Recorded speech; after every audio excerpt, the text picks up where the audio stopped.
Thanksgiving in the rear view and leftovers in the fridge. The Tornadoes are hungry for another win tonight as they get ready to take on the Eagles of Civic Memorial. Good evening. I'm John Bowen. Alongside me, Bruce Berry. This is the News Talk WTIM pregame show. Back here tonight for the third straight game for the Tornadoes as they host the Stovetop Classic.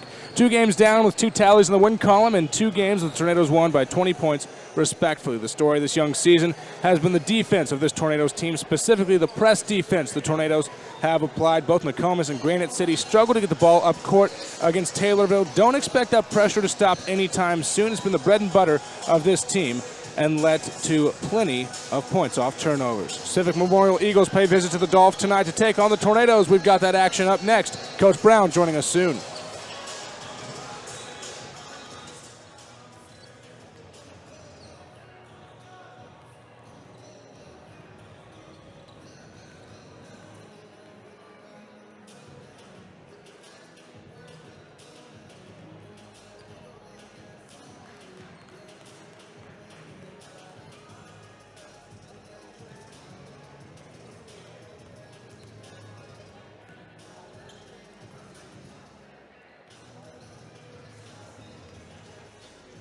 Back here with you on the News Talk WTIM pregame show. Coach Ryan Brown of the Taylorville Tornadoes kind enough to join us. Coach Brown, your third game of the Stovetop Classic, 2 wins to start off your season, both of them by 20-plus points. How do you feel about your team's season so far, albeit early on?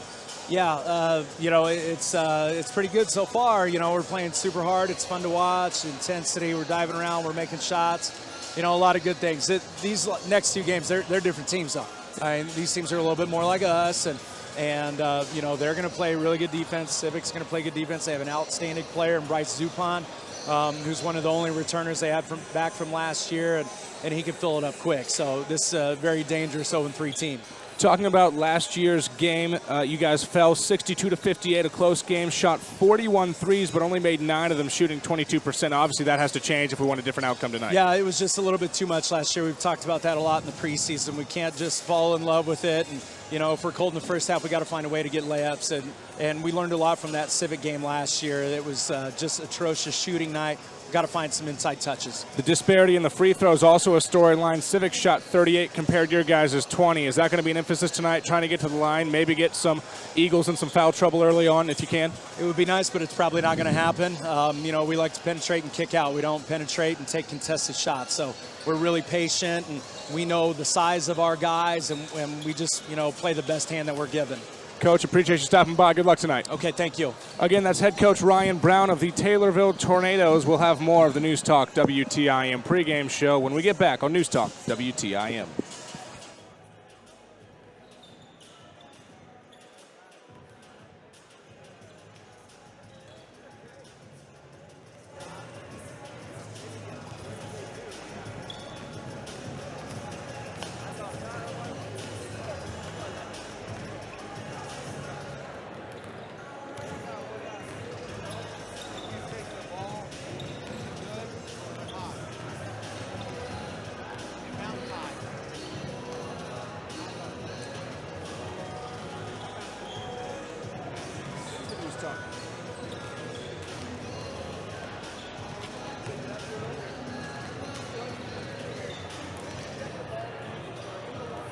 I didn't do any shopping yet. I'll wait till probably the day before Christmas before I get my Christmas shopping in, John. Oh, holding off to the last minute. Bruce, you and I both. I'll wait till Cyber Monday so I don't got to leave the house. Do the people a favor that don't get to see me. The good. Civic Memorial Eagles pay visit to the Dolph tonight to take on the Tornadoes and are winless on the season, only putting up 39 points a game while giving up over 50. Tornadoes have been lighting it up from deep with both Jack and Nick Livingston scoring 20 points on separate occasions, and junior point guard Jace Bergschneider has scored over 15 a night and led the team in rebounding each night as well. Tonight the Tornadoes look for redemption as they take on the Eagles. Handed the Tornadoes a loss in the opener last year, 62-58. 66 shots for the Tornadoes last year, only made 17 of them. That's 26% from the field. Also, we could talk to Coach Brown pregame. You just heard it. 41 threes, and folks, they only made 9. That is a 22% clip from beyond the arc.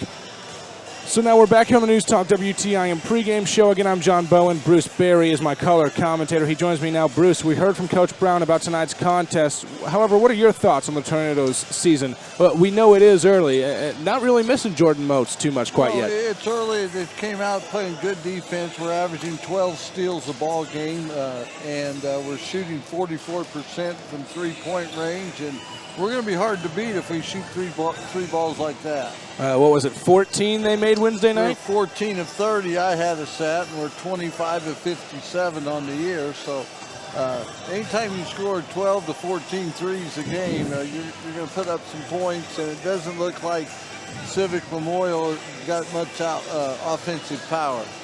Bruce, it seems like the Tornadoes know what they're going to get in Jace Bergschneider, their junior point guard. However, through 2 games, we've seen 2 different young men with the same last name that have taken it upon themselves to pick up the scoring in the absence of Jordan Moats, again, who graduated last year. Nick had 23 opening night, and Jack Livingston had 22 against Granite City on Wednesday night. Bruce, the Livingstons have picked up the slack. Do you think they can really continue to do so? I think they can. Jace drives the ball to the basket quite a bit and leaves those 2 shooters open on the wing. And I look for Ryan Ness to have a big game here and there, too.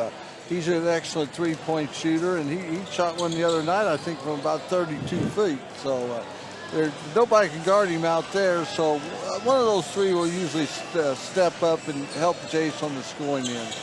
Bruce, 4 games in the Stovetop Classic. Tornadoes halfway through this tournament, a perfect 2-0. Again, they beat Nokomis by 20 and then also beat Granite City last Wednesday by 20+ as well.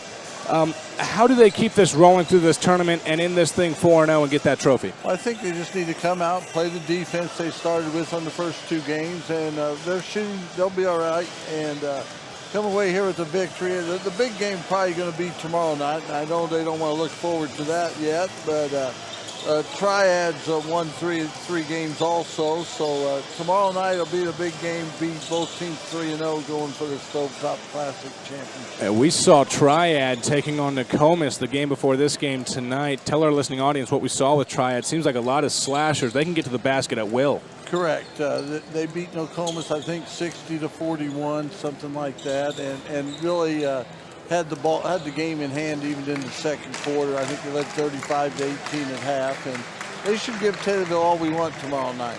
Should be an exciting call, but we've got an exciting call tonight as well. Civic Memorial Eagles, Taylorville Tornadoes. They do battle tonight at the Dolph right here on News Talk WTIM.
Back here with you on News Talk WTIM. It is the News Talk WTIM pregame show. I'm John Bowen. Alongside me, Bruce Berry. He has your injury report tonight for the Tornadoes. Bruce, I believe only 1 man missing for the Tornadoes, and it's not injury related tonight. Well, Brandon Odom set out the first 2 games. I thought he might be able to play tonight, but he's in Champaign receiving the All-State Quarterback Award at the IHSA State Playoffs. So he's in Champaign. Hopefully he'll be back tomorrow night and be ready to play.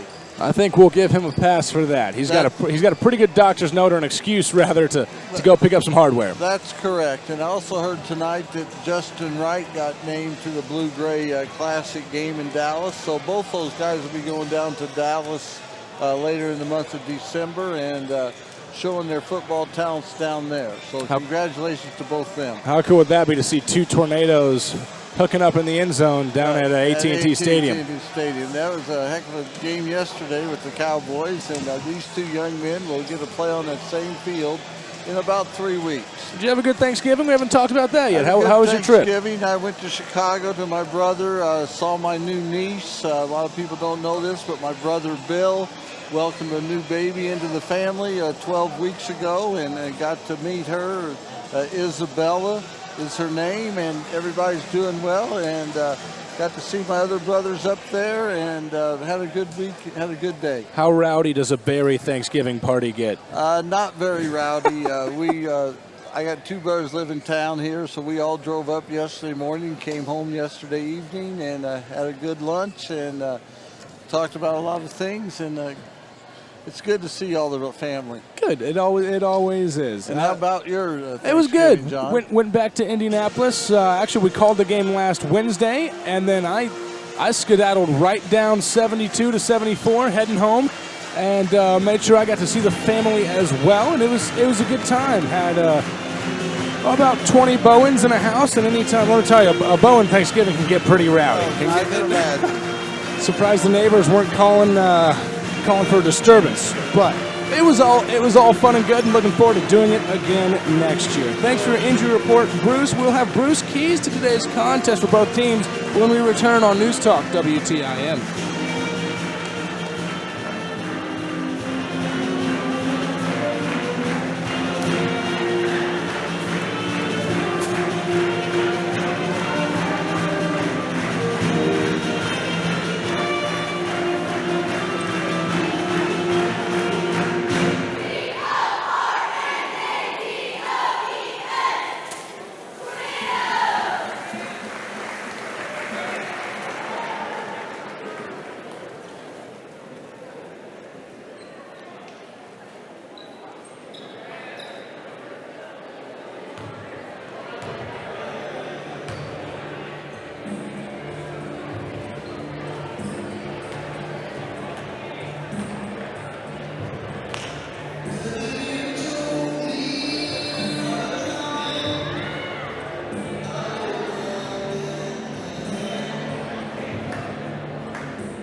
Good evening, John Bowen, back here with you on News Talk WTIM. Bruce Barry gave us our injury report for the Tornadoes. He also has the keys to today's contest for both teams. Bruce, let's start with the Tornadoes. How'd they go to 3-0? Well, I think we need to press full court like we have in the first 2 games and try to play up tempo. With Civic Memorial only averaging 39 points a ball game, I don't think they want to play up tempo, and that's what we play best at. So if we can play up tempo, we should come away with a victory. We see both teams coming out repping some purple and white. I hope there's at least a little bit of a difference in the uniforms. That could make it tough for broadcasters tonight. Civic Memorial, the Eagles have emerged finally from their locker room as we're about 2:30 to tip. Bruce, how does Civic manage to get their first one of the season and get off that 0-3? Well, they got to get the ball up court, and I look for them to probably try to hold the ball a little bit. And we got a little microphone problem, but do we? We'll get that fixed up. And news to me. Go ahead. Keep going with your keys to the game. Well, I think that they'll probably try to slow the ball down and limit the possessions, and hopefully, if we're not hitting our threes, they can stay in the game and get a little confidence. And who knows? You know, if they can keep it close at half, they might have a chance in the second half. I know that Coach Brown was talking about Bryce Zupan, number 10 for them, and he is a 6'2" senior, averaging just shy of 15 points a game. Bruce, I want to ask you about this. Plenty of size in the starting lineup for the Eagles. No one under 6 foot. They've got a 6'2", a 6'3", and then 2 6'4s. Could that spell trouble for the Tornadoes down low?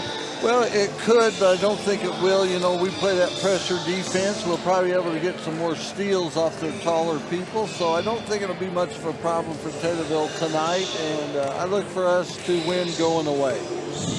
That's Bruce Barry with your keys to tonight's game for both the Taylorville Tornadoes and the Civic Memorial Eagles. We're taking our final break on the News Talk WTIM pregame show. When we get back, starting lineups and tip-off up next on News Talk WTIM.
John Bowen back here with you at the Dolph. We're actually going to take another real quick break as the national anthem is ready for tonight's contest. We'll be back shortly on News Talk WTV.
For the first quarter, let's go through some starting lineups for you. First, for your home team, the Taylorville Tornadoes.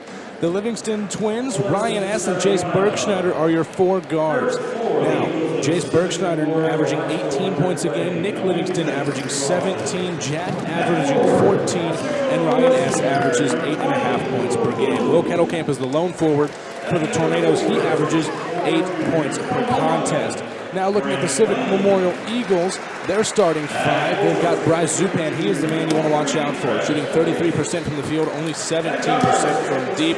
Expect the Tornadoes to make him try to beat them from beyond the arc. He's averaging 14.7 points a contest. Travis Hillegas gets the start as well, shooting 25% from the field and 25% from 3 and 50% from the line. Averages 4 points per contest. Jacob Coleman averages 3.3 per contest. And also Will Booz, he averages 2.3, and your 5th starter for the Civic Memorial Eagles, Ross Locks in his 2nd year of coaching for the Eagles. It's Grant Lane, so Zupan, Hillegas,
especially Coach Brown has spoken on that as well. He says it's like you're getting a transfer. It's That's like there's a right. totally different body out there for Ryan S. Again, no Brandon Odom tonight. Not sure if he would have played regardless. Still working his way back from injury, but he is in Champaign picking up an award for being an all-state quarterback. So going for the tip, I believe that's Grant Lane. Grant Lane is 6'4" junior going up against Will Kettlecamp, a 6'4" senior. Actually, it's Will Booz. Kettlecamp wins it, gets it over to Bergschneider, quickly across half court, setting up the offense. We're underway at the Gulf. Over to Ryan S. on the far wing, up top to Kettlecamp. Swings it over to Livingston in the corner to Bergschneider. Finds a cutting Will Kettlecamp, can't get the 2 to go, tries to swat it out of bounds, and that goes up into the crowd. Tornadoes will retain possession. Adam Vokes picked that up out of the crowd, threw it back on the court. So good job, Adam. I might have tried to take a shot there. Jack Livingston with the ball, gets it to Kettlecamp. Outside to Bergschneider, 3 on the way, looks good. Rims out, close. Jack Livingston almost gets called for a foul, might have been able to. That ball rebounded by Will Booz. Lane with it, gets it over to Hillegas. Stolen by the Tornadoes and Ryan S. He's running the fast break. Gets it to Bergschneider in the corner.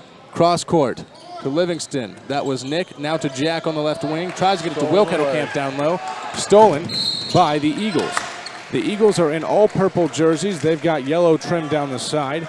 And as for the Tornadoes, they are in their home whites with purple trim down the side and purple numbers right in the center of the chest. That foul was on Jace Bergschneider, John, their team first. Obviously, if Jace Bergschneider gets in foul trouble, it'll make it a completely different game. Driving down the lane for the first 2 of the night, that's Jacob Coleman. 2-0 Eagles on top. Livingston for 3, on the way and good. 2-3 early on. That's his 9th 3 of the season. Zupan gets it across half court, picks up his dribble. Risky pass over to Coleman. I believe Coleman trying to drive, gets it swatted out of bounds. Tornadoes want the ball. They think it's theirs. But they're going to keep it here with the Eagles. Taking it out of bounds will be Lane. Gets it into Coleman in the right corner. He's driving baseline. Kicks it out for 3. Hillegas on the way. Connects. That's good. They lead 5-3. So 5-3 as Hillegas gets his first 3 to go. They're in a 1-2-2 half-court press themselves. Livingston for 3 now. Rims off the back iron. Jack Livingston tips it out to Ryan S. Bergschneider wide open in the corner. Shot fake. Gets it over to Jack Livingston. Deep 3. And too strong off the back iron. That's rebounded by Bryce Zupan. He'll bring it up. Gets it to Coleman. He's looking to drive down the lane. Will draw contact. We'll see where that foul goes on. If that's on Bergschneider, I don't believe it is. Ryan S., I believe. Yeah. And they do put it on Ryan S. I was going to say that was going to be Bergschneider's second, but now Ryan S. picks up his first. So Bergschneider and S. both with 1 foul. Bergschneider yet to score. Again, all Springfield Metro, or rather all Metro a year ago and all Springfield area as well. First free throw, no good by Jacob Coleman. He's shooting 0% from the free throw line. And after missing that one as well, that brings his total to 0 for 7. Ryan S. bring the ball up half court, looking for some help. Gets it to Will Kettlecamp, kicks it to the corner, saves it from going out of bounds. Jack Livingston. S with it, back to Livingston in the left corner. Now S dribbles from the left wing up top, gets it over to Bergschneider. Bergschneider, no doubt the best ball handler on the team. That in the eyes of head coach Ryan Brown. Will Kettlecamp gets on the left block, kicks it up top to Bergschneider. 3 on the way, off the front iron. Bergschneider has not been able to get anything going, still early on. With 5 minutes left to go in this first quarter, 5-3 is our score. Eagles on top by 2. Zupan with the ball, trying to work against Nick Livingston. And Bergschneider comes for a steal, can't get it, almost over and back. Now Bergschneider has it for one of the easiest layups he'll see in his high school career. He's on the board with 2, ties the game at 5. Zupan with it, almost goes out of bounds, has picked up his dribble, he's in some trouble. And a timeout's going to be called by the Eagles with 4:52 left to go in this first quarter. Score is tied up at 5. Hey, be listening at the end of tonight's game when Bruce Berry will be picking your Doug McKinney Country Financial Agent Player of the Game. Doug McKinney at Country Financial, where they grow with you. Also be listening where Bruce will double down with you. He'll have your Central Illinois Smiles Family Dentistry Big Smile of the Game. That's the play to put the biggest smile on our fans' faces tonight and ask about custom mouth guards for your athlete. Smile by contacting Dr. Lewis and Harmon at cismiles.com. So 5-5 our score, Bruce, with just shy of 5 minutes left to go in this first quarter. And really, it's almost like a boxing match. Both teams kind of feeling each other out so far. Right, we're 2 out of 7 from the field, 1 for 5 from 3-point range. So we're going to have to shoot better than that to win. But other than that, we're doing pretty good. Our defense is right there. Grant Lane brings it across half court. He's got Nick Livingston sinking back against him. Now Bergschneider comes to apply some pressure. Looks like a little bit of a zone being applied by the Tornadoes. Jack Livingston on the far left, Nick Livingston in the middle. Lane trying to drive. Kicks it to the corner to Booz. Now back to Lane. In the corner to Hilligas, throws three up, looks off, and it is rebounded. It's going to stay here. Who'd they call that a foul on? Bergschneider looks like he doesn't agree with the call. I'm guessing it's on him. Yes, it is. His second, team third. Bergschneider, I guess, gets called for a loose ball foul. He's got to sit down early. That is, if there was a way the Tornadoes did not want to draw that up, this is it. And Blake Dooley comes in for him. Blake Dooley can shoot as well. Lob, going for an almost alley-oop layup there. Zupan misses it. Now Ryan S. will bring it up the floor. Good news for the Tornadoes. You still have both the Livingston twins, and on cue, Nick shoots it and cannot get it to drop. Rebounded by Grant Lane. He's trying to weave his way down the lane. Gets it over to Hilligas for three. He's not shy about it. He rattles one home. 8-5 Civic Memorial. Hilligas has 6. Dooley with the ball. Back to S. S gets it across half court. And the corner wide open. Nick Livingston, not a good pass though. Dooley wide open, too strong at the back iron. Hilligas gets the rebound. Zupan gets it across half court now. He's trying to work on Nick Livingston. No luck there. Ryan S. thought he had a steal. No luck as well. Grant Lane picks it up in the corner. Zupan, deep three on the way and good. Nothing but net. His first three of the night. He averages, again, folks, just shy of 15. 11-5. Tornadoes down by 6. Easily their biggest deficit of the year, although it is early. Ryan S. deep three. Tries to answer. He does. Tornadoes will welcome that 10 times out of 10. From the volleyball line, Ryan S. His first three of the night. Coleman working on Dooley. Does Dooley get called for the foul? Yep. He does. His first, the team's fourth. I'll tell you what, fouls are racking up on the point guards pretty quick. Some substitutions now. I don't even think they had a 14 on. That's going to be Noah Turbyfill. Correct. Checking in. And also Keaton Lowen.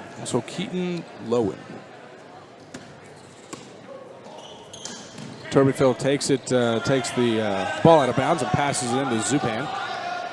Zupan shovels it off to Lowen.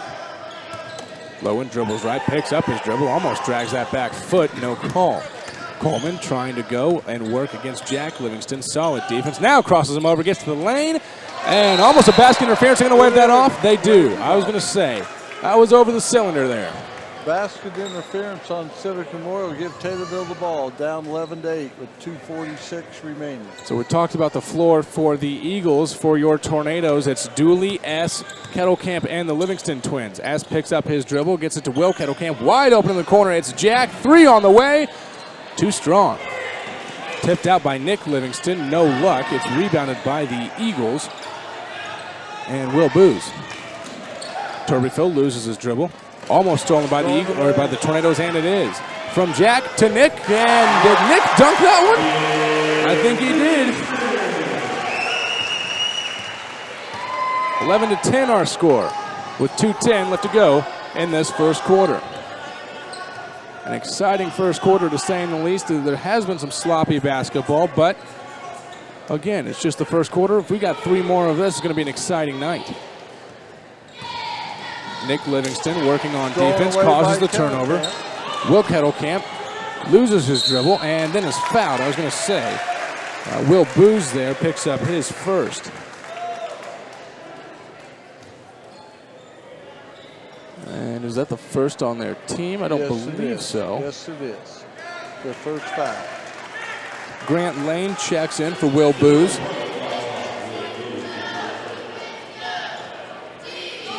Justin Wright has now checked into the game. Blake Dooley sitting down.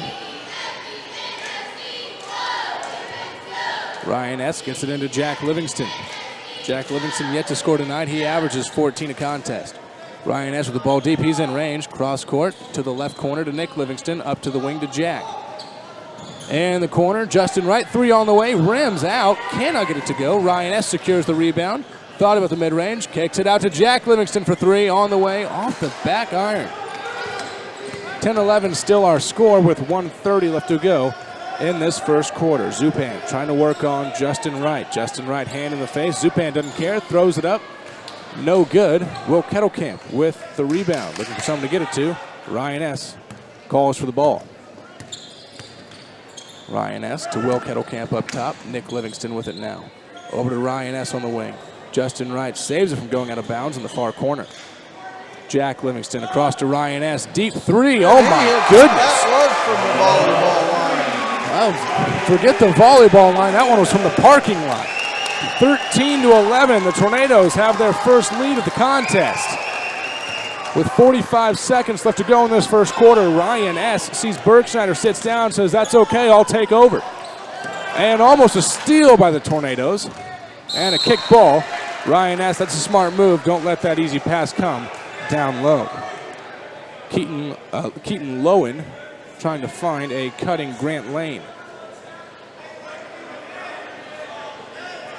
We'll zone the out-of-bounds play underneath their basket. With 33 seconds left in the first quarter. Ryan S. barking out orders on the inbounds pass. Grant Lane with it up top. 25 seconds, see if they want to hold it. Gets it over to Coleman. Coleman on the right wing, being guarded by Ryan S. Thought about shoving it off to Lowen. Now Lowen gets it. He's guarded by Jack Livingston. Over to Turbyfill in the corner. Jack Livingston throws it off of Turbyfill, but they're going to say it's going to stay with the Tornadoes. Or, I'm sorry, with the Eagles. Hilligoss checking back in. And Will Booz. As is Will Booz. Turbyfill. And Lowen will sit down. No, Lowen faked us out. He's staying in. Grant Lane will grab some pine. 11.2 on the clock. Eagles down by 2, taking the ball out of bounds in front of us. Tipped by Jack Livingston to Nick Livingston to Ryan S. The layup for 2. He's got 8 quick points. 2 seconds. Zupan has to throw it up. It's good if it goes. Off the side of the rim, no good. 15-11 the score. Tornadoes closed out that quarter on a little bit of a run. A 5-0 run, in fact. 10-0 run. We were down 11-5. A 10-0 run. 10-0 run to close the quarter out. Well, pardon me, Bruce. We're going to take a quick break on the News Talk WTIM. I'm John Bowen. Bruce Berry alongside me. Second quarter when we get back.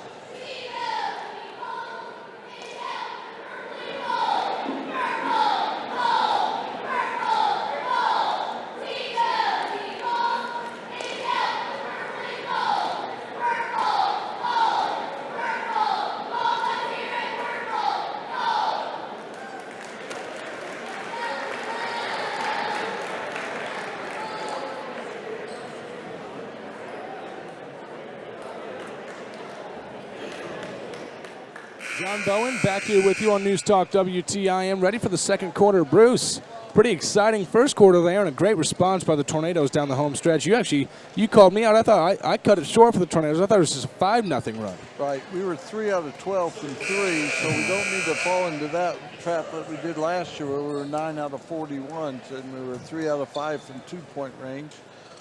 For a total of 15 points. We did not shoot any free throws, and we lead 15-11 starting the second quarter. On the floor for the Tornadoes to start the second quarter, it's Wright, the Livingston twins, Ryan S. and Will Kettlecamp.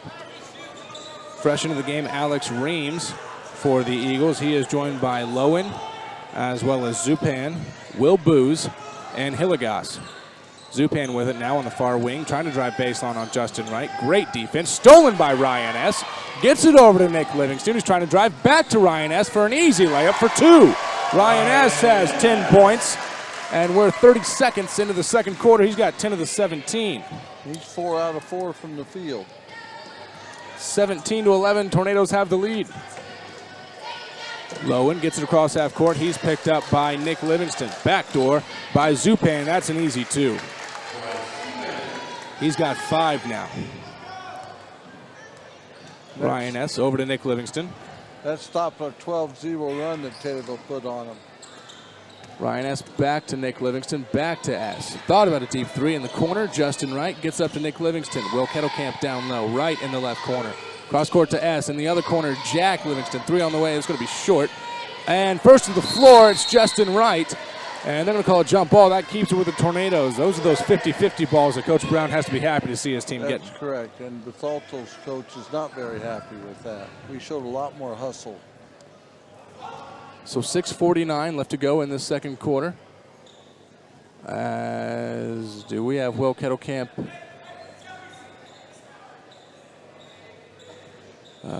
Interesting. Civic Memorial actually called for that to get Will Kettlecamp out of the game. So he'll get readdressed with whatever he's dealing with. And Yemio Dubison checks in for his first action tonight. Will Kettlecamp has been impressive all year for the Tornadoes down low, the lone forward of the starters, surrounded by 4 guards. And he's had some tough matchups early on. Looks like his elbow's bleeding a little bit, and got a little blood on his uniform. So the trainer's over there working on him and getting back in the game shortly. S gets it into Yemio Dubison, catches it deep at the top. Jack Livingston with it over to Ryan S. To Justin Wright, to Jack Livingston, to Ryan S. again. Fakes to the left, dribbles to the right. Dubison down low, lays it up for 2 and 1. He's got a free throw coming. His first points as a Taylorville Tornado. He showed athleticism there and put the ball in, got fouled, and go to the line for a 3-point play. I think Civic Memorial would rather have not called out Will Kettlecamp. That's correct. Yemi comes in and puts 2 on the board easy. 19-13, free throw on the way, up and short, rebounded by Hillegas. A 6-point lead for the Tornadoes with 6:30 left to go in this first half.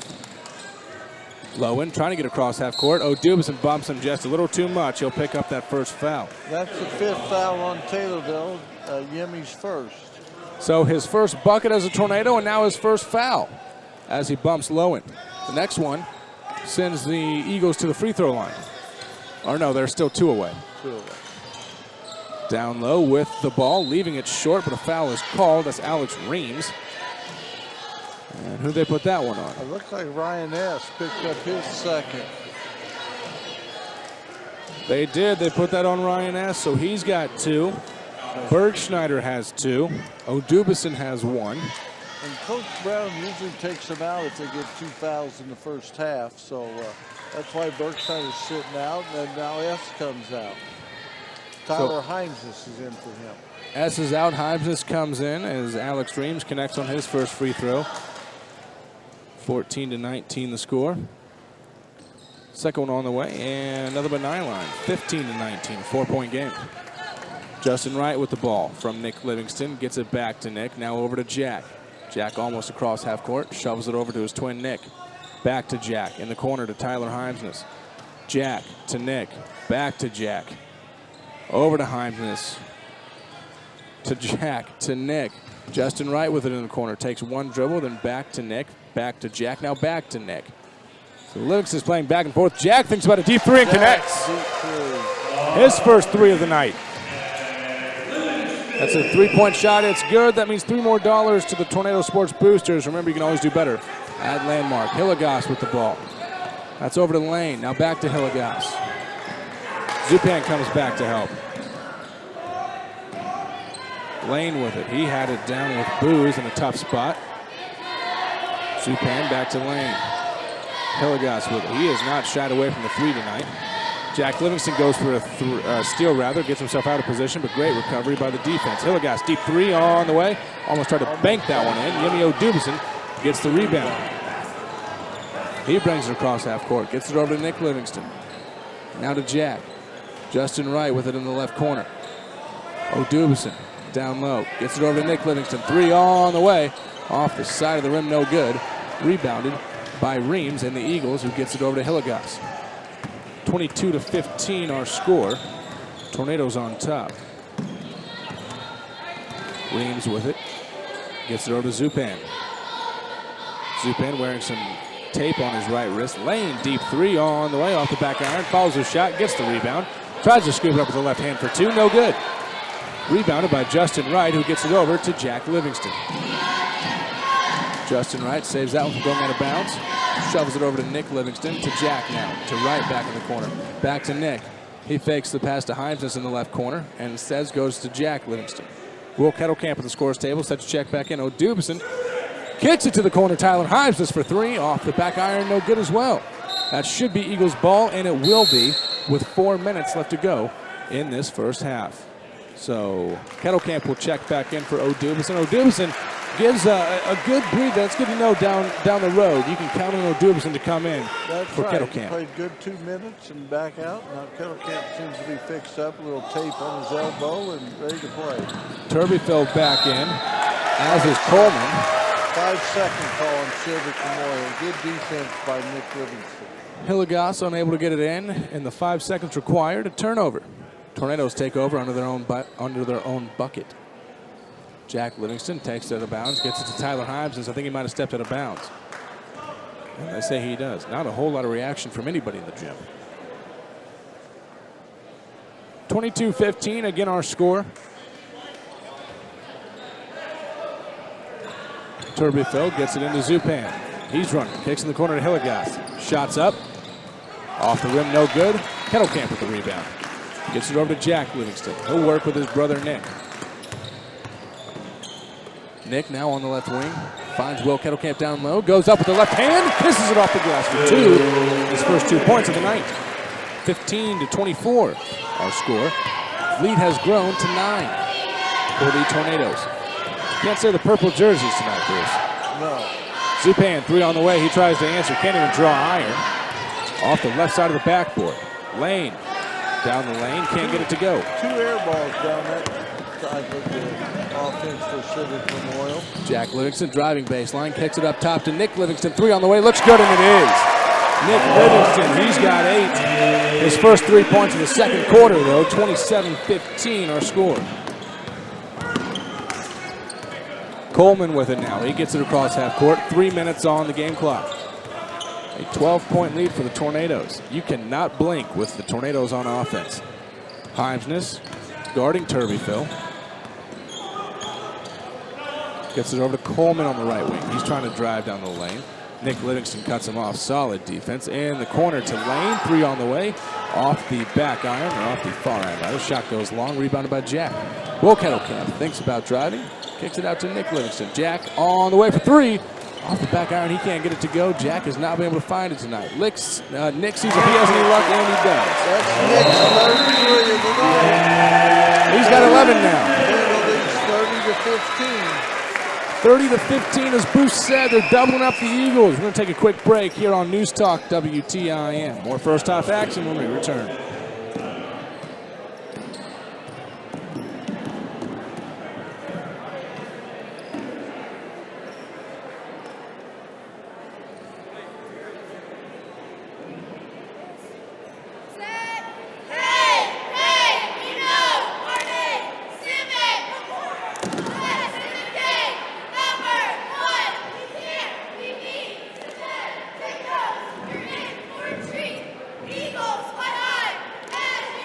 John Bowen back here with you on News Talk WTIM. Thank you for choosing to spend part of your Friday evening with us. 30-15 the score. The Tornadoes are currently doubling up the Eagles. Let's mention Milling Millwork Contracting Incorporated. Provide professional quality craftsmanship. Their location at 405 West Main Cross in Taylorville, where they're fully insured and bonded. That's Milling Millwork Contracting Incorporated, a proud sponsor of the Taylorville Tornadoes. So 11-15 at the end of the first quarter. Taylorville outscoring the Eagles 15-4 in the second. And a lot of that thanks in large part to their work from 3. Right, we're 3 out of 7 from 3-point range in the second quarter. And Nick Livingston's 2 out of 3. So got 6 3-pointers on the night for 18 points. And Civic Memorial's only got 15. Lowen gets it across half court, tries to back cut against Jack Livingston, but he sniffs it out and gets a steal. Nick with the ball now. Over to Jack, back to Nick. That's a deep 3 on the way. My goodness, he is feeling it. 14 points for Nick Livingston. Again, he scored 23 in the opener against Nokomis. Jack gets called for the foul. Gets caught with a hand in the cookie jar. 33-15. This has been a second quarter to remember for the Tornadoes, specifically Nick Livingston. My goodness. He's 3 out of 4 from 3, and those go for 1-1. Head to the line, Keaton Lowen. His first free throw attempt of the year. Rims out. Rebounded by Justin Wright. To Jack Livingston. To Nick Livingston now. Back to Jack at the top. Over to Justin Wright on the far wing. Kettle can't pass it down low. Has an open two. Thought there might have been some contact there. Brown thought so as well, and then Himes just gets called for the foul. That's going to upset Coach Brown. Will Kettlecamp looked like he had some contact there, but Himes just picks up the foul. And the Eagles will slowly walk their way down the floor and head to the free throw line. Himesness, that is his first foul of the evening. And they're 0 for 3 from the line, so hopefully that foul won't hurt us. And then he rolls that one in. On that free throw attempt, that is Bryce Zupan. He gets his 6th point of the contest. He shoots 63% from the line. Percentage says you should miss this one. He does not. 7 for Zupan in the first half. Nick Livingston over to Jack Livingston. Back to Nick. To Wright in the far corner. Cross-court pass to Jack. Gets it to Nick on the right wing. Left wing over to Jack Livingston. Himes is in the corner for 3. Head fake. Tries to go right. Cut off by the defender. And the ball will be stolen by Turbyville. Tornadoes trying to get it back. Cannot. Zupan deep 3 on the way. Off the side of the rim. Going out of bounds. Saved by the Eagles, but right to the Tornadoes. And here comes Will. Kettlecamp lays it up for 2. 4 points for Will. 35-17 our score. And we have a foul called. I think that's going to be called on Jack Livingston. One of the Livingstons. They were the only 2 in the vicinity. That's his second. So some foul trouble here for the Tornadoes. Jack Livingston as well as Ryan S. and Jace Bergschneider, all with 2 fouls. I'll tell you what, we haven't seen Jace at all in the second quarter. Braden Gideon checks in for Jack Livingston, and Brown's true to form. Takes you out in the first half with your second foul. Zupan at the line. Knocks that one home. Perfect 3 of 3 from the line so far tonight. Only shoots 63%. Again, if you want to play percentages, if you're a gambling man, you would think this one would be a miss. And it is. Justin Wright with the rebound. Gets it over to Raiden Gideon. Gideon, a junior. And that ball looked like it might have been kicked, but they'll say the Eagles get to keep it. 35-20 the score.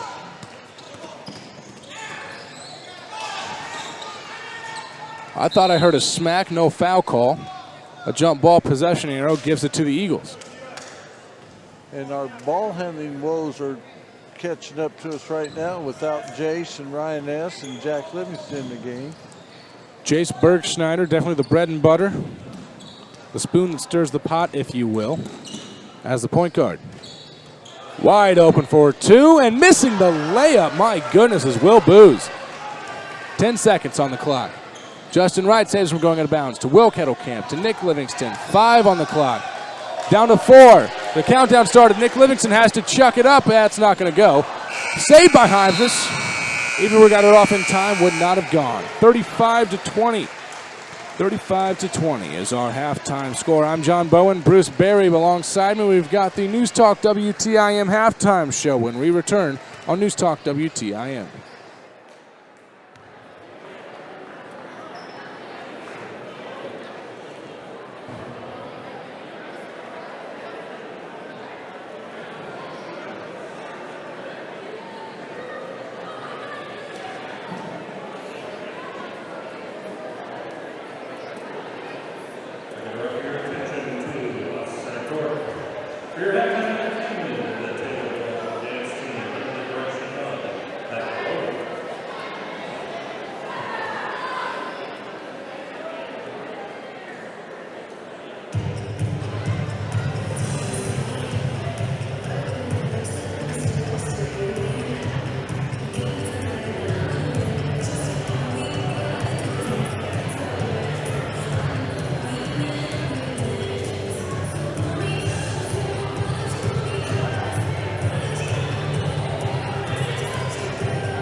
Scoring recap on halftime score. It is 35-20 Tornadoes with a 15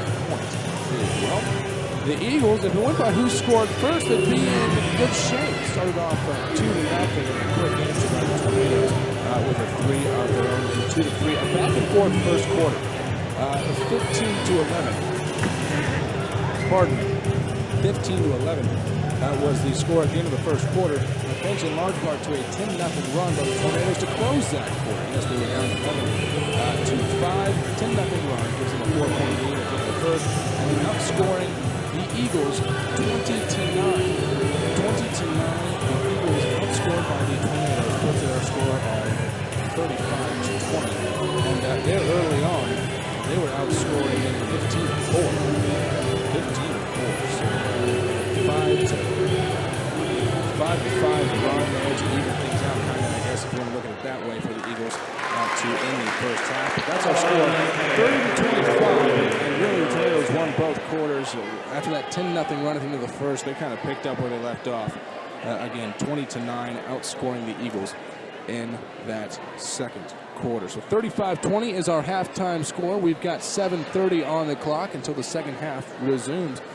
We'll be back on the News Talk WTIM halftime show. I'm John Bowen. We're going to get Bruce Barry's thoughts on what he liked and what he didn't like necessarily from that first half.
With you on News Talk WTIM. Let's get into some stats. We've got scoring in the first half for you. First, let's look at the visiting Eagles. Again, 20 on their scoreboard. Here is how they got there. They're led by Bryce Zupan, and we're not surprised. He is their bread and butter, their go-to guy. 8 points in that first half, 4 of those coming from the charity stripe, a perfect 4 of 4. Again, he is averaging about 15 points per contest, the only Eagle in double figures. Alex Reams added 1 point himself, 6 points for Hillegas. Jacob Coleman had 2, and that's it, folks. That's all the scoring we had. Put it all together, it adds up to 20. That's the 20 the Eagles have on the scoreboard. Now looking at the Tornadoes, 35 for them, led by Nick Livingston. Nick Livingston has 11, thanks in large part to connecting from deep. He's averaging, he's got 14. He's got 14. My apologies, I missed that tally. He's got 14. He made 3 threes in that second quarter, made 1 in the first. So he's got 14. He's just shy of his 17 average. Jack Livingston added a 3 of his own. Will Kettlecamp had 2 points in the paint. He's halfway to his scoring average of 8. Ryan S. had 10 points, and I'll tell you what, he can score in bunches when he's on the floor. He's got 10 points. He averages 8.5. He connected on 1, 2. He had 2 3-pointers that dropped, and also had a couple of 2-pointers fall as well. Jace Bergschneider with the story tonight. He only has 2 points. Foul trouble early on.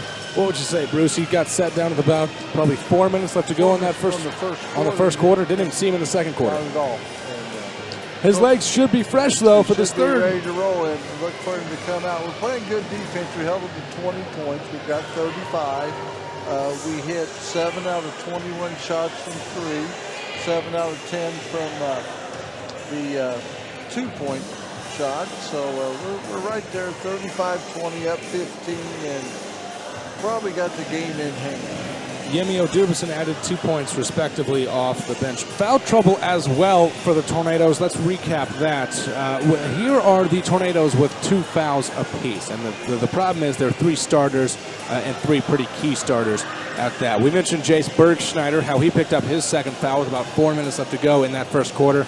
And we did not even see him through the remainder of the half. Again, just the 2 points for Jace. 2 fouls as well for Ryan S. and Jack Livingston as well. Ryan S. does have 10 points, so and his 2 fouls are kind of spaced out, so he was able to stay on the floor a little longer. Jack Livingston really has been more passive tonight. Also, Blake Dooley has a foul on the bench, as does Yimmy Odubison and Tyler Heimsness as well. All right, that's your stats for the first half for the Taylorville Tornadoes. We'll get Bruce's thoughts on the second half when we return. What did he like? What didn't he like? And how did the Tornadoes add to their 15-point lead and add their third W to the win column? You're listening to News Talk WTIM.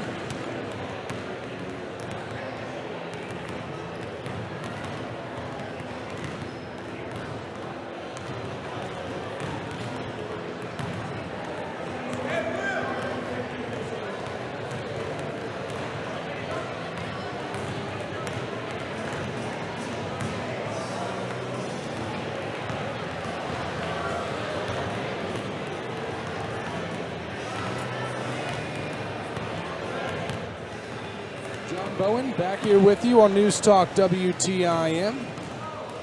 Again, first half, your score 35-20. We've got 2:30 left till the second half resumes.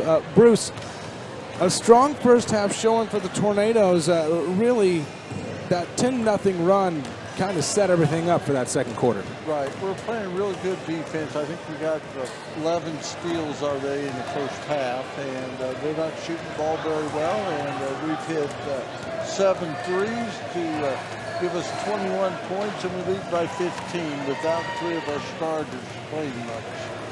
Yimmy Odubison just dunked one, getting warmed up for the second half. Again, he showed his athleticism with an and-one opportunity. He did miss the free throw.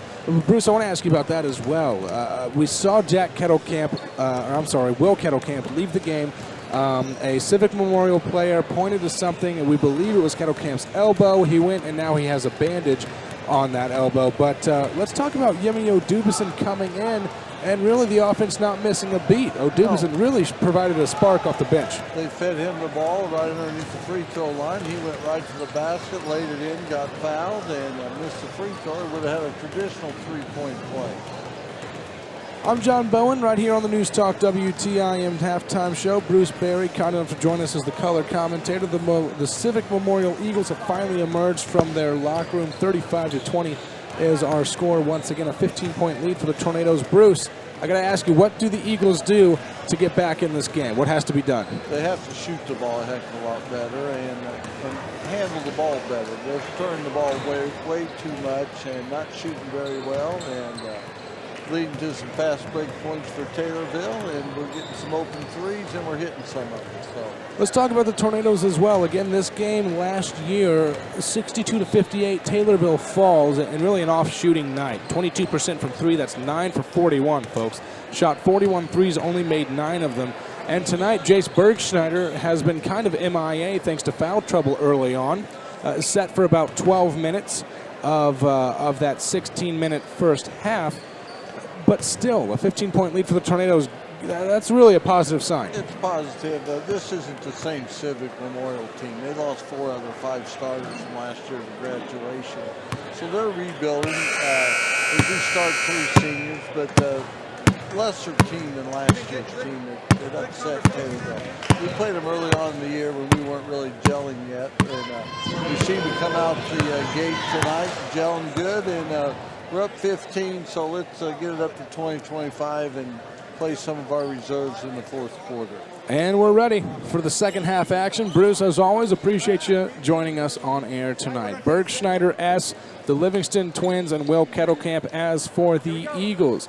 They've got Coleman as well as Hillegas, Zupan, Booz, and Lane as well. So both teams starting 5 from the first quarter out there. Nick Livingston wide open, 3 on the way, off the back iron, too strong. And did Jack get called for a foul? I think he might have.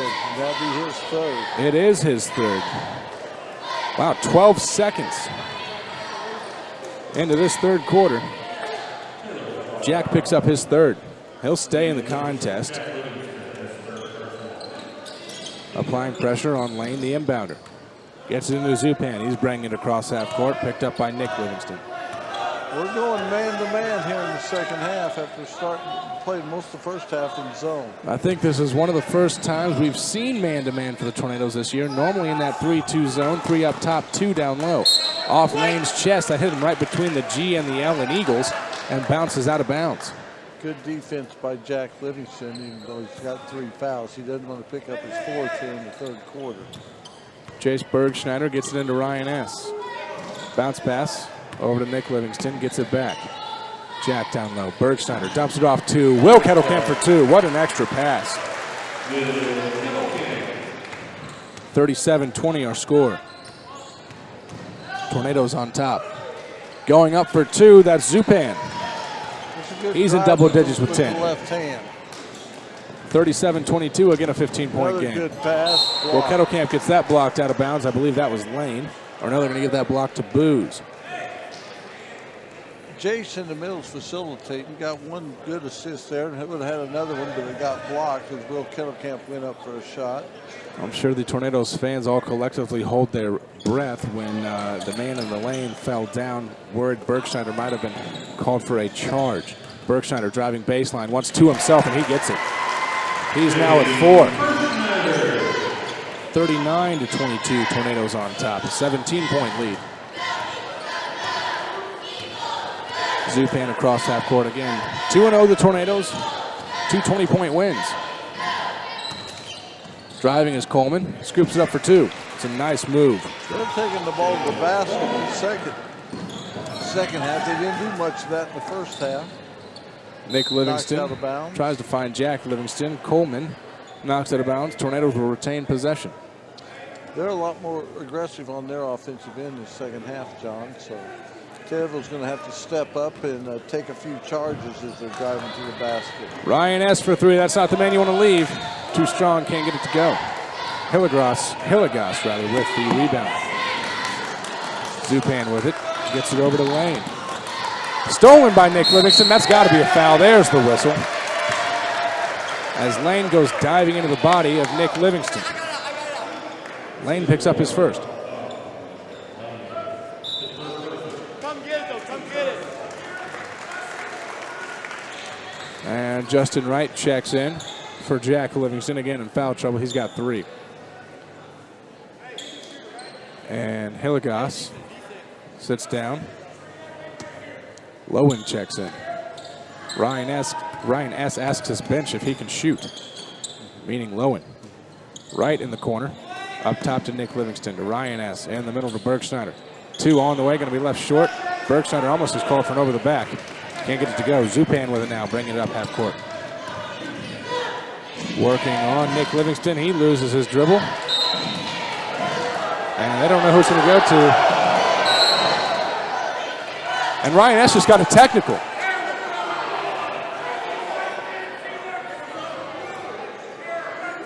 They teed up Ryan S. for that. So we'll see who the Eagles send to the free throw line. I believe it's going to be Zupan they put there. Wow. Counts as a personal also, John, so that's his 3rd personal. So we'll see if Ryan S. heads to the bench. I believe he is.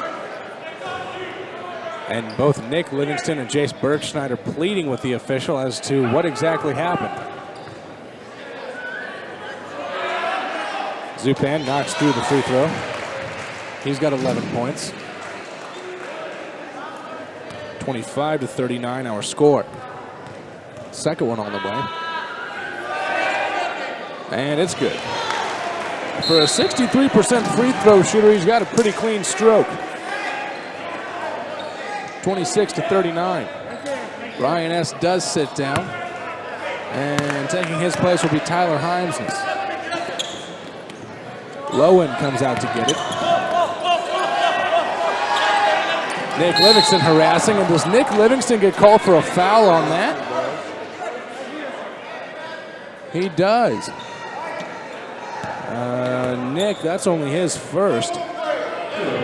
Tornadoes had that ball stolen. Coach Brown tried to call a timeout, doesn't get it. Zupan working on Nick Livingston. Kickball by Bergschneider. And now Ryan Brown gets that 30-second timeout. A little bit of a sloppy third quarter. I don't know what it is about odd-numbered quarters, but a little bit of odd play out there for both teams. Right, we need to just settle down and play basketball. We're nitpicking and arguing every call. We need just to play basketball and put this team away, John. Yeah, absolutely. Again, 39-26 is our score. The thing is that technical foul goes to Ryan S. And looking at the stats from last year, nobody had a technical foul. Nobody had a technical foul for the Tornadoes the whole entire year. Ryan S. picks up his first tech of the season 3 games in. And we're ready to resume play after that 30-second timeout. I think that's going to be the case of just Coach Brown trying to settle down the troops. So now Coleman with it.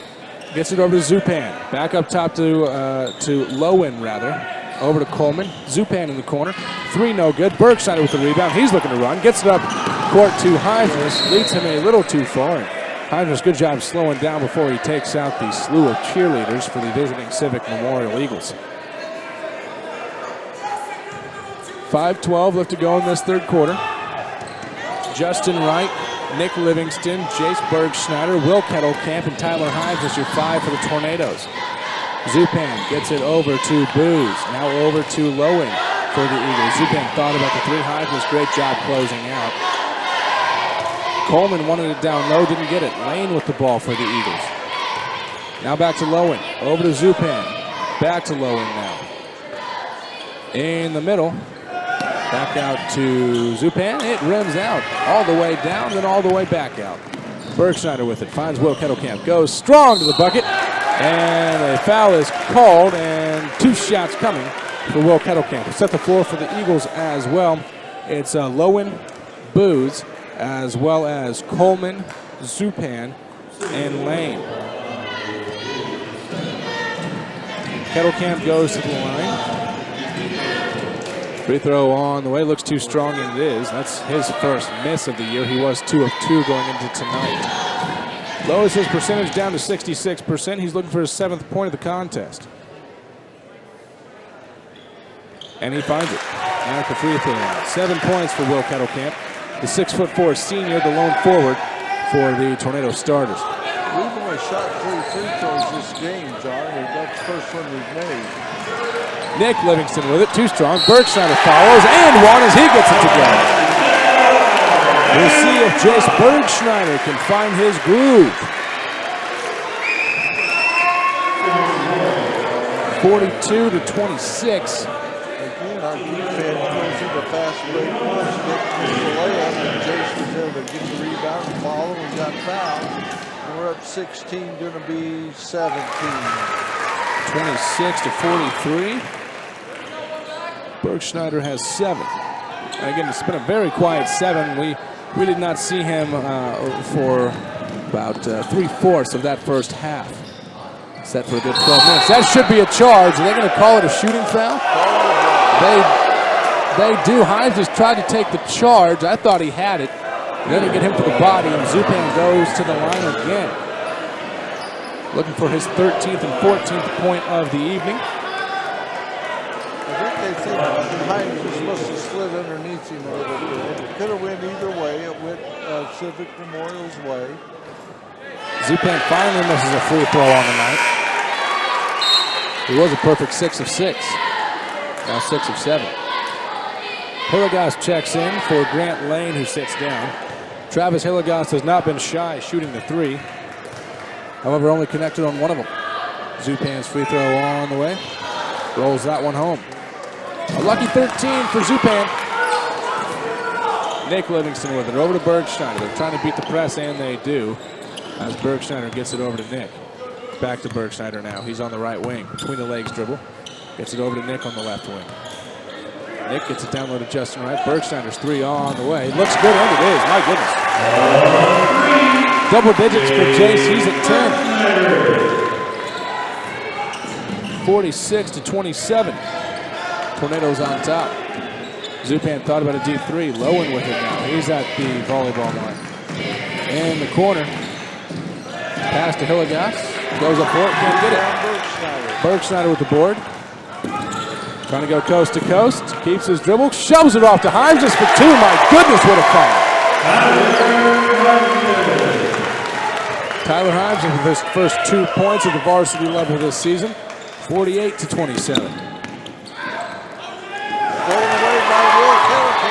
Whoa. All the way, blocked but fouled. I think Zupan thought he had a clean block, but I heard some hand on that. Will Kettlecamp will go to the line again. That was a 4-on-1. Pretty good defense there by Zupan, though. Right, our defenses really came to play the last minute and a half. We got their lead from 14 to 21, and Civic Memorial calls timeout. Civic takes a timeout while we got a break in the action. Let's mention Doug McKinney, your Country Financial Agent Player of the Game. Listen for the Tornadoes. Doug McKinney, Country Financial Agent Player of the Game, announced in the News Talk WTIM postgame show.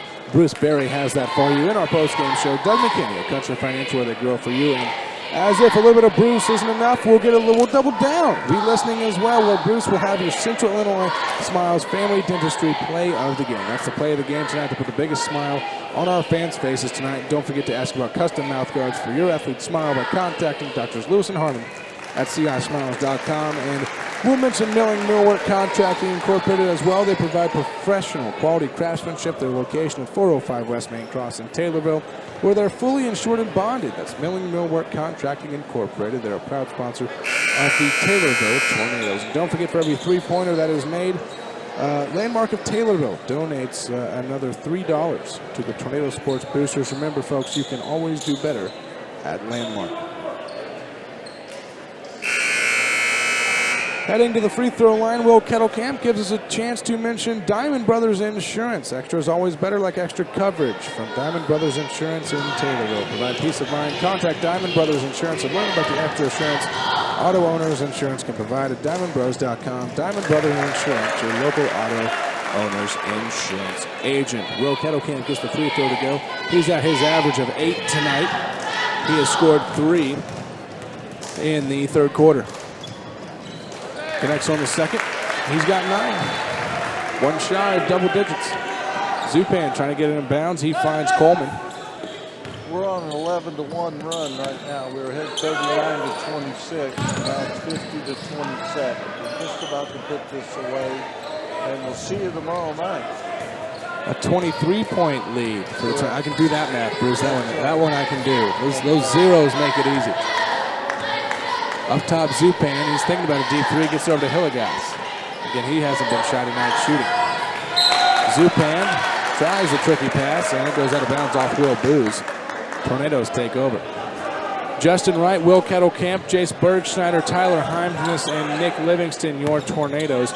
It's Booz, Coleman, Turbyfill, Zupan, and Hillegas for the Eagles. Nick Livingston for 3 from the left wing. He gets that one to go. He's got 17. His first 3 of the third quarter. We've got 2:20 left to go. Turbyfill with it. About to shove it off to Hillegas. He does. Right back to Turbyfill. They got to get across half court. And Will Kettlecamp cuts out the legs of Zupan. Helps him up and gets called for his first foul tonight, the team's 5th. Obviously nothing malicious there. No intent there for Will Kettlecamp. Again, it's worth noting, though, he does play safety for the football team. If there's someone I'd want to avoid running into tonight, it'd probably be Will Kettlecamp. That's correct.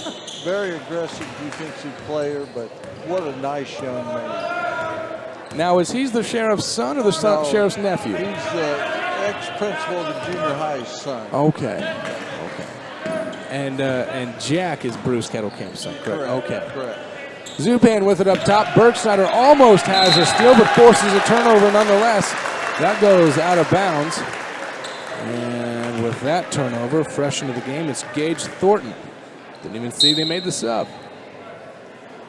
Another substitution being made. Alex Reams checking in.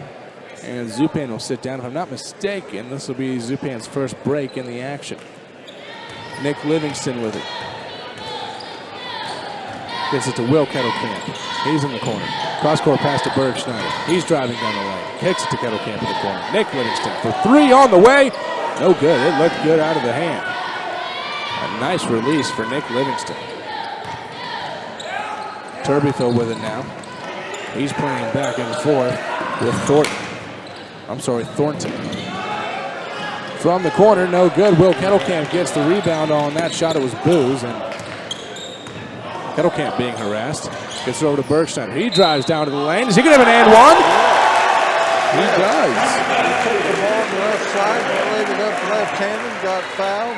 Good play by Jace. Jace Bergschneider, he's got 13 on the night, according to the scoreboard. I must have missed something somewhere. 27-55. It has been a scoring drought for the Eagles. Now he has 13. A 9-0 run. Now he has 13. Now a 10-0 run. You're right, 13. I was looking at the wrong number 25. So 27-56 now. And Justin Wright gets called for the body. Fouls Grant Lane. It's his first foul. Team 6. So the Eagles have been stuck on 27 for a while. Again, a 10-0 run for the Tornadoes. Grant Lane has it on the deep left wing. Tries to find a cutting teammate. The Tornadoes had a steal but gave it back. Gage Thornton trying to back cut. 52.3 left to go in this third quarter. A 29-point lead. Lane down low. Gets it to Thornton. He's got his first two. That stops a 10-0 scoring run for the Tornadoes. 29-56. Bergschneider with it on the deep left wing. Over on the right wing now to Nick Livingston. Bounce pass back to Bergschneider. He's just going to kill some clock. Over to Will Kettlecamp. Back to Bergschneider. Trying to set up the offense. Nick Livingston, he's had the hot hand tonight. Bergschneider barking out orders. He's picked up by Lane. Lane's not giving him any breathing room. Heimsness in the corner. To Kettlecamp on the wing. Over to Nick Livingston. In the corner, Bergschneider. He's driving. Heimsness for three on the way. Too strong. Rebounded by Wright. And gotten by the Eagles. And Wright gets called for the foul. I believe that's going to be his third. And that would be 1-1 for Civic Memorial. That's not a very smart foul with 1.7 seconds left in the quarter as they walk all the way to the other end. That'll be the second foul on Justin Wright. It's good to be aggressive, but you got to be a little smarter than that with time running out in the quarter. Gage Thornton will go to the free throw line. His first attempt of the season. Free throw on the way, rims out. Not sure who they're going to say it was rebounded by, but nonetheless, it'll end the third quarter. 56-29. Tornadoes have the lead. You're listening to News Talk WTIM.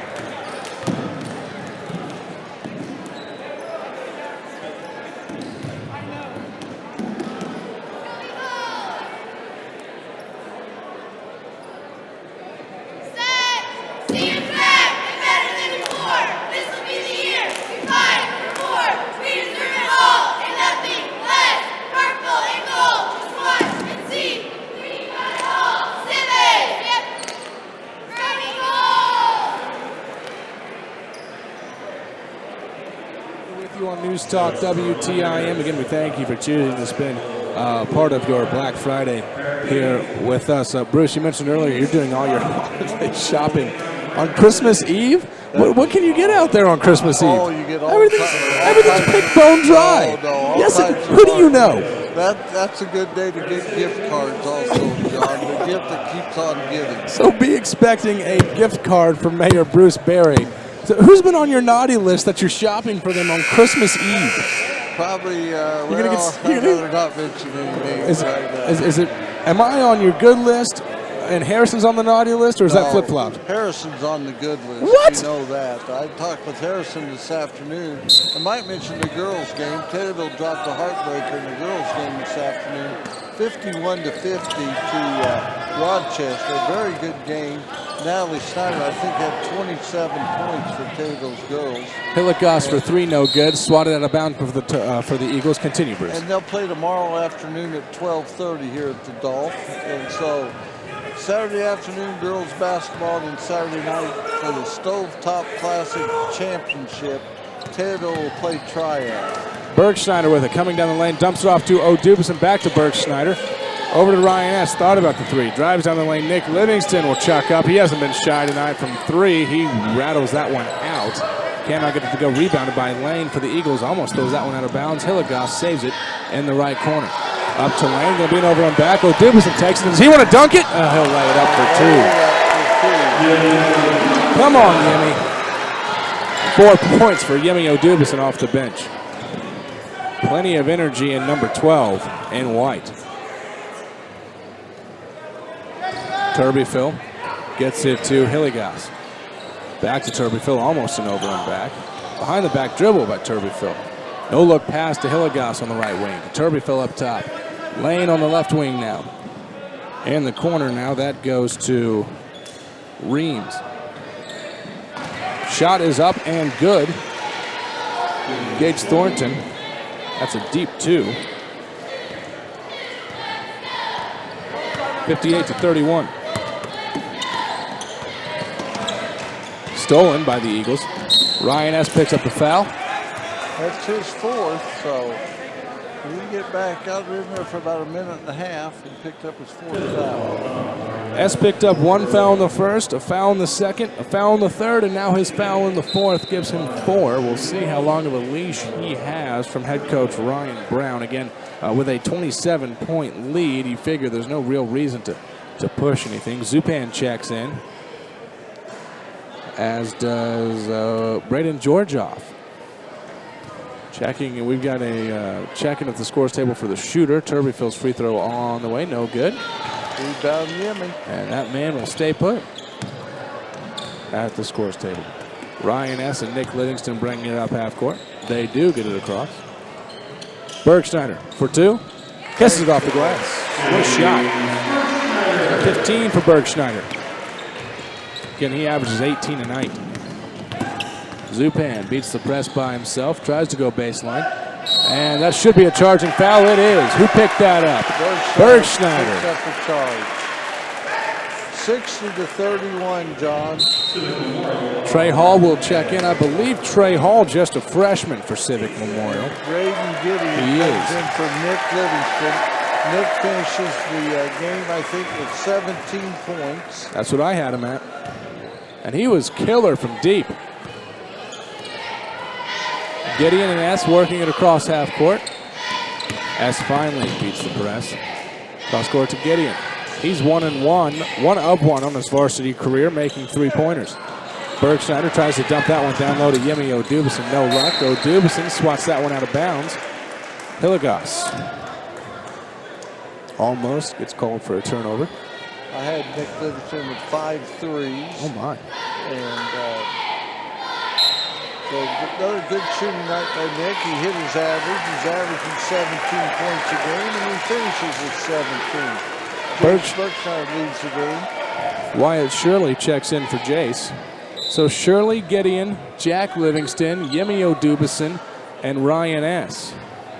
And for the Eagles, it's going to be Lane, who just picked up the ball. Zupan, and stolen by Jack Livingston. He gets an easy two. It's going to be, again, Zupan Hilligoss. Zupan dumps up. They're just not going to give me any break, are they? 33-62. Zupan, he's got 15.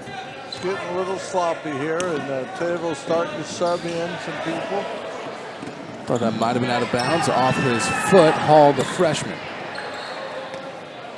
Picked up by Zupan. That's going to go out of bounds. Whose ball is it? So they're going to keep with the Eagles. And now we'll try to set the floor for the Eagles. Zupan, as well as Lane. The freshman Hall out there as well. Georgioff and Hilligoss. It took us a while, but we finally got there. Hilligoss in the corner, checks up a three. No good. Rebounded by Yemi O'Dubison for the Tornadoes, and he is instantly fouled by Trey Hall. He's heading to the line for 1-1. We are in the bonus, as Bruce mentioned. 62-33 our score. Yemi O'Dubison has not shot a free throw this season for the Tornadoes. A 29-point contest. being outscored Yemi makes his 6-4. first. Yemi's got 563, a 30-point game. An impressive offensive showing by the Tornadoes throughout this entire tournament as Blake Dooley checks in for Ryan S. Right. And John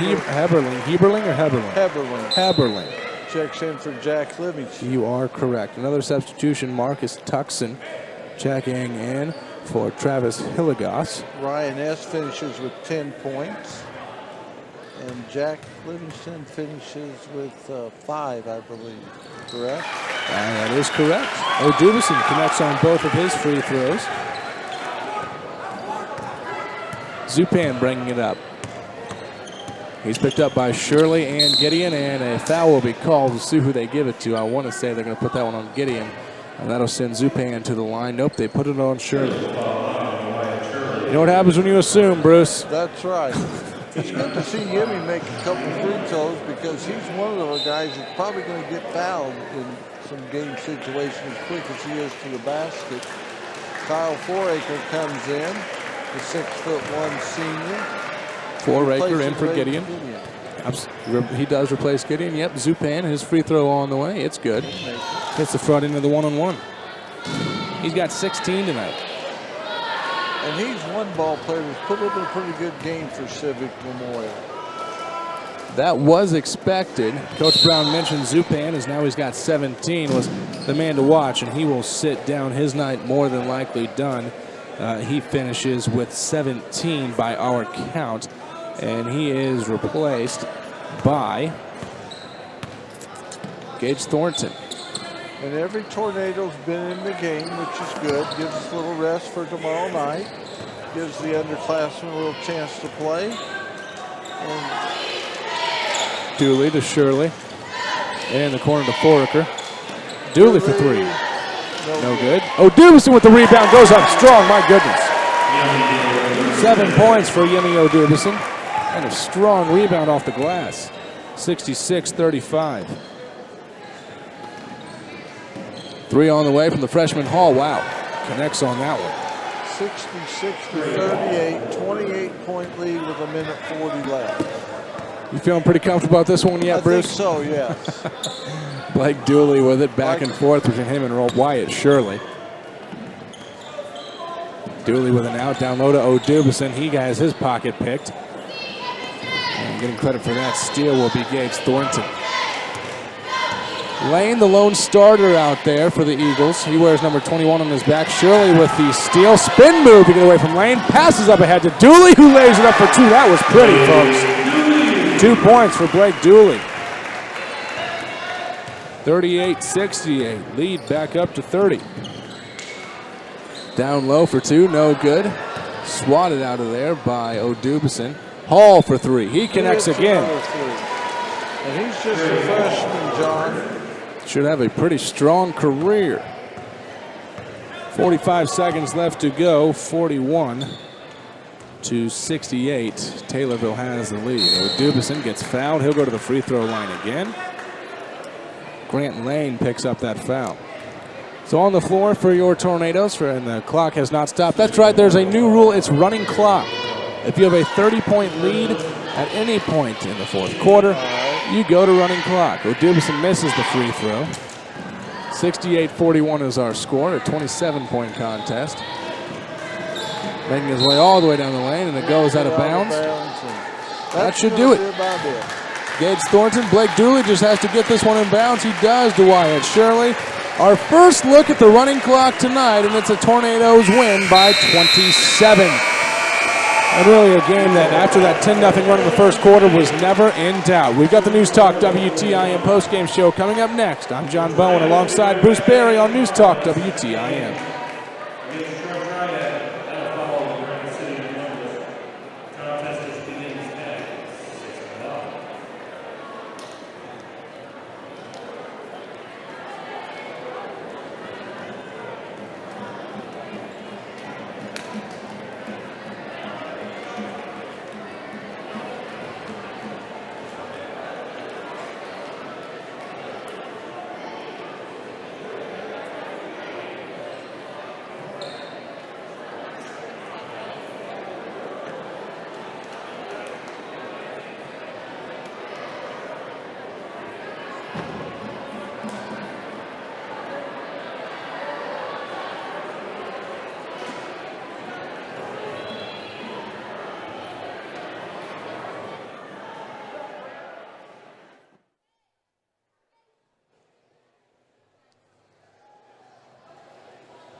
Good evening, John Bowen back here with you on News Talk WTIM. Again, we thank you for choosing to spend part of your Friday with us. A pretty sound win for the Tornadoes, if we do say so ourselves. Again, I'm John Bowen, alongside me, Bruce Berry. 68-41, our final score.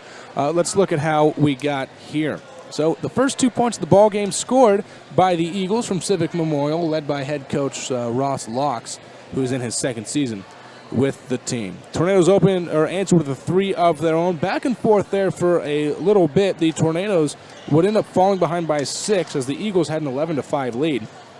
And then a 10-0 run to end that first quarter. And a lot of that done, rather, with Jace Bergschneider on the bench. Didn't even see Bergschneider at all in the second quarter. 20-9.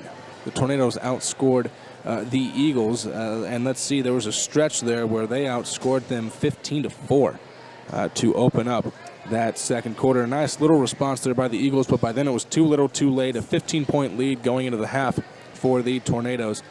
And then a pretty solid third quarter and second half as a whole by the Tornadoes. 29-56 was your score at the end of the third, and really going on another nice run. Once the Eagles hit 27, they were stuck there for a while, and the Tornadoes would go on a 10-0 run. It was answered by 2 points late for the Eagles. And then in the fourth, it was all Tornadoes all the way. Let's see, 10 points scored.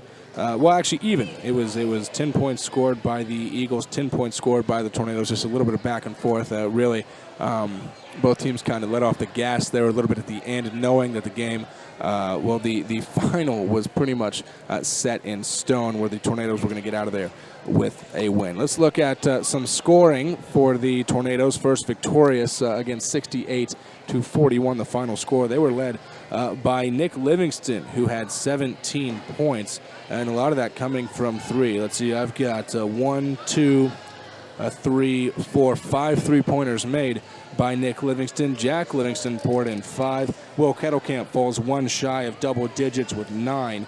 Ryan S. in double figures with 10. And he connected on a couple 3-pointers himself. And let's see, Jace Bergschneider only had 2 points at the break. Well, he responded with 13 for himself in the second half. Again, battled foul trouble the entire game pretty much. But in the second half, really cleaned it up. Not a foul picked up by Bergschneider in the second half. But again, he sat for about 12 of the 16 minutes that are allotted in the first half. He finishes his night with 15. Off the bench, Yemi Odubison with 7 points and a couple of strong rebounds. Did some work at the free throw line as well. Tyler Highsmith added 2, as did senior Blake Dooley. Again, 68-41, our final score. Tornadoes get the 27-point victory. 3 games in the Stovetop Classic for the Tornadoes, 3 wins, all of which by 20 points or more. Hoping to have Coach Brown join us in the News Talk WTIM postgame show when we get back. You're listening to News Talk WTIM.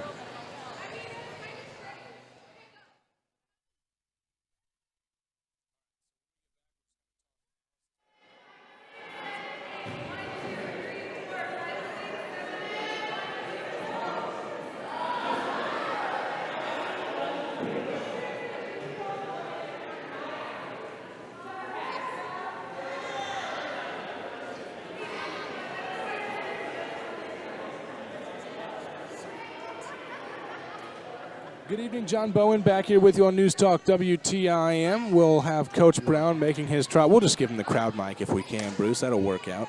We don't have the crowd noise we did in the pregame show. Coach Brown, kind enough to join us postgame. And, Coach, another 20-point victory. You guys have been coasting pretty early on in the Stovetop Classic. Well, I think it's all on our defense. We're playing a great game. Pretty good 3 games defensively.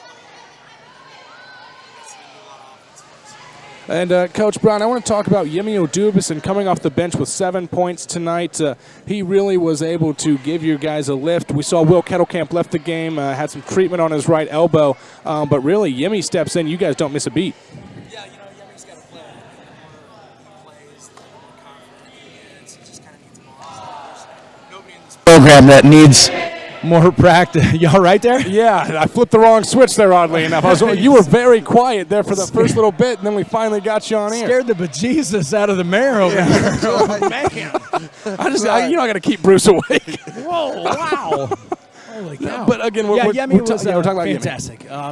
And that's a kid that just, like, of all the kids on our basketball team, that kid just needs practices and needs reps and just needs to have the ball in his hand, just bouncing and just sometimes, like the other night, I felt like he just needed to just slow down just a little. You know, you're just falling on your face. You're trying to go so fast. But he looked confident, and I would anticipate as the season keeps going on, he's just going to keep building that confidence and just make, you know, aside from going from, you know, he's making superior athletic plays right now, to go make more basketball-looking plays. So, you know, that's our goal for Yemi, and he's on his way. So Yemi, 7 points off your bench tonight. Let's talk about the foul trouble, though, early on. Jace Bergschneider set for about 12 minutes of the 16 minutes in the first half. What did you see there from him? Just a little bit too aggressive, and then also Ryan S. getting in foul trouble, as well as Jack Livingston. Well, you know, I think it's just it's on our guys for not adjusting to the officiating early. In the game, you know, it was going to be called closer this game, or a little bit tighter this game, and that's just our guys failing to adjust, and we didn't do too well. But you know, it's nice because our depth really came through that game. Our bench mob was fantastic, and Yemi Justin was so good on defense on Zupan tonight. There when we had to have stops in the second quarter just to start, you know, pulling this thing away a little bit, and. Boy, they are an excited group of cheerleaders over there from Civic Memorial. But, I think that game was a lot of our depth. Let's talk about Bergschneider's response, though. Again, only 2 points going into the break, and then he responds in the second half with 13. That really showed why he was all Springfield and all Metro a year ago as a sophomore. Yeah, you know, that was kind of Coach Gurnt, too. We just kind of made a little adjustment and put Jason in the middle there to start the quarter, and we got it to him quickly. He found Will for a nice assist.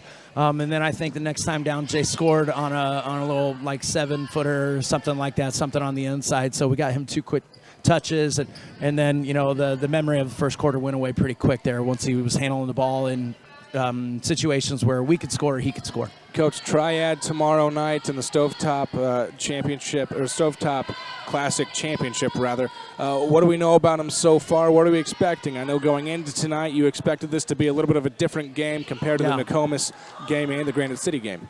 You know, Triad's really good. They can score the ball. They run their offense better than anybody in this tournament as far as half-court offense. Their sets are amazing. It looks like they're into January with their execution and the scout films that I have, and watching them going down there and watching them Triad versus Granite City that night. But that one is going to really test our defense because our pressure isn't going to phase them like what we've had success with the first 3 games. Coach Ryan Brown, kind enough to join us. Bruce, before we let him go, do you got anything you want to add? No, Coach, I thought it was a great move you putting Jason in the middle in the second half. He seemed to facilitate real well. And first half we shot 22 threes by my count, made 7. Second half we only shot 6 threes, made 2 of them. But we need to move the ball a little bit better. And when Jason's in the game, playing him in the middle, seemed to be key. We almost fell into that same Civic Memorial trap that we got into last year, where it was just, man, we look open. Right. And we just keep shooting, trying to shoot our way out of it. And sometimes you just got to see the ball touch the middle a little bit more. So, you know, getting Jason there, that was Coach Gurnt, and he suggested that adjustment, and we went with it. So that's him. Seems like you got really good assistant coaches this year as compared to years Yeah, in the past. you know, we got rid of JY. We got smarter on the That's side. right. No. He's having a struggle at Edinburgh, but he'll be all right. Team it's going to take up. time. That's right. Yep. So congratulations, Coach, on your 3-0 start. I think it's the first time you've had a 3-0 start here at Taylorville.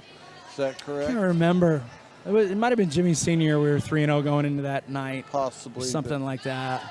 I don't remember now. Let's go obviously a great start. Let's go 4-0, and then we'll play Lincoln next week. It sure would be nice. It's going to be a very, very good basketball game tomorrow. All right. We're excited for the call.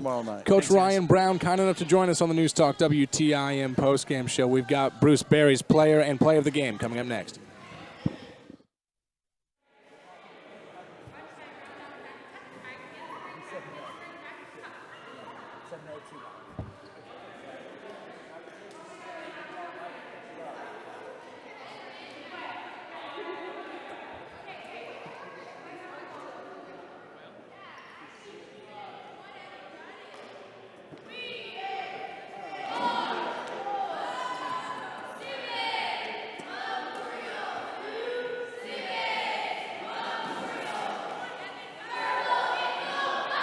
Ready to go to wrap up our post-game show. Again, Bruce has your player and play of the game. But Bruce, before you jump the gun, let me mention Doug McKinney, Country Financial Agent Player of the Game.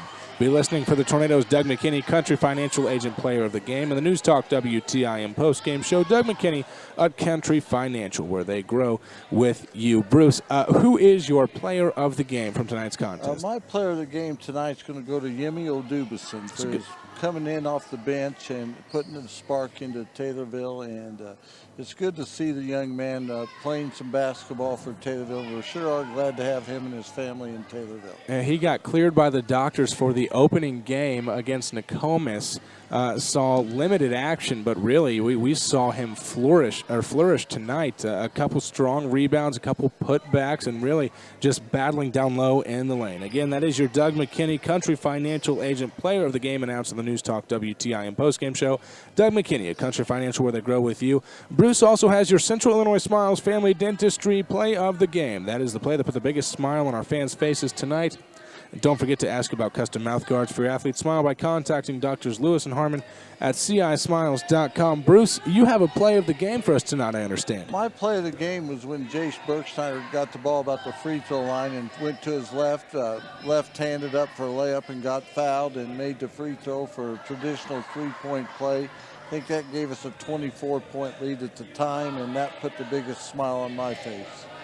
Again, that is your Central Illinois Smiles Family Dentistry Play of the Game. That's the play that put the biggest smile on our fans' faces tonight. Don't forget to ask about custom mouth guards for your athletes. Smile by contacting Doctors Lewis and Harmon at CISmiles.com. And Bruce, we also want to mention Landmark of Taylorville. For every three-pointer that is hit, that's $3 donated to the Tornado Sports Boosters. Bruce, how many threes did you have the Tornadoes? This is an unofficial count. I had us for 9 threes For 9 tonight. threes?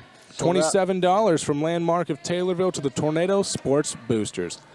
Again, for Bruce Berry, I'm John Bowen. We're going to sign off and get out of here. We are back with you guys tomorrow night. Triad, Taylorville, battling for the Stovetop Classic Championship, folks. That is going to be a good one. Signing off one final time, I'm John Bowen on News Talk WTIM.